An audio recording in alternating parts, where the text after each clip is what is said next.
palipas oras ng Pinoy ay basketball. Ayan. Kaso kung minsan, hindi talaga maiwasan ang pisikalan na nauuwi sa pikunan at bardagulan. I mean, totoo naman yun, di ba? Kasi sa bawat barangay may court.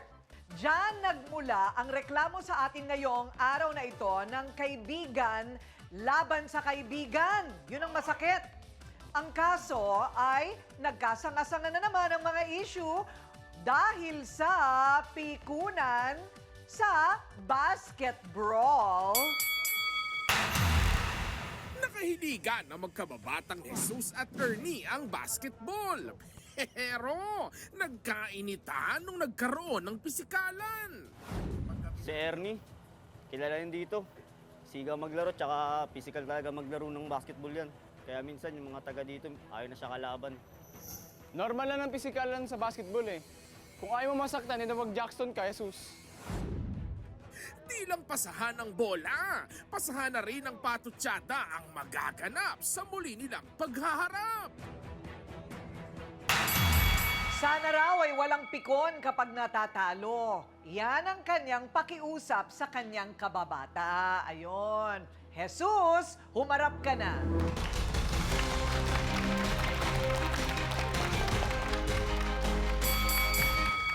O ngayon mga lalaki naman, ano? Opo. Away lalaki. Okay, yung away lalaki, ayun, talagang pisikalan kung minsan. Ano ang problema? Yun na nga po, pag naglalaro po siya, parang physical po yung laro niya eh. Parang hindi na po basketball yung laro niya eh. Parang UFC na po yung nilalaro niya. Parang UFC. So, ibig sabihin ng babalya, Opo.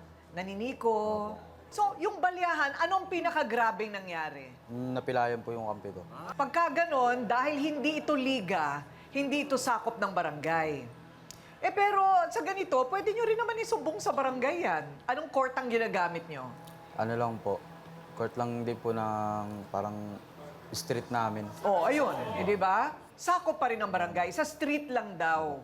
Sa kalye-kalye lang daw nila, hindi private. Madalas natatalo ang team mo. Opo. Eh, yun ang tinatanong ko nga nung pinapahiwanag sa akin itong kaso. Wala bang referee? Wala po. Kadalasan po kasi pag tropa-tropa. Lang yung court, hindi yung buo. Opo, half court lang po. informal game Half court siya, lang po. Miss Coring. Hindi Half siya Ate Coring, court. half court. Pero bakit siya ang bukod tangi na nirereklamo mo? Kasi siya lang po yung ganun eh. Gaano katagal na kayo naglalaro? Tagal na po. Alis kababata ko rin po siya eh. Mula ba pagkabata, ganun na siya? Ba't ngayon mo lang nireklamo? May ibang issue na rin po kasing ano eh. Kaya, May sanga ito, may sanga. May kinalaman sa sapatos. Oh, ang lalaki, tatlong bagay ang wag mong gagalawin. Sapatos niya, relon niya, at buhok niya. Tama ba? Pati sasakyan. O, pang-apat Minsan, na yun. opo. Di ba? Okay. O, so, yung sapatos, anong kwento ng sapatos? iniram niya lang po. Tapos, yung kukunin ko na po, parang ang datingan sa kanya, kanya na lang daw. O, ngayon, ayaw. O, Sinoli niya po, sira na, tapos galit pa. ano yung sira? Yung swelas po. Paano naman nangyari masisira ang swela? Kasi po, laging ginagamit eh. Ginarag niya yung sapatos na hindi kanya. Nilaspag. Opo. Eh, pinabayaan mo din kasi. Kaibigan ko naman po eh, kaya pinahiram ko. O, yun ang mahirap. Ang dami na nating ganun dito, magpapahiram, hindi ka agad kukunin. Tapos pag binalik na sira, ayan, magagalit kayo. Kasi wala ring usapan kung kailan ibabalik. Meron pa bang iba? Meron pa po. Oh, meron pa rin. Ano pa? Yung sa manok po ng tatay ko.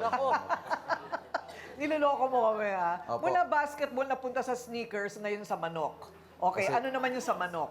Kasi paglasing yung tatay ko, pinagtitripan po siya yun eh. Parang gumanti lang po siya. Kinuha niya yung manok. Ano nangyari sa manok? Inulam.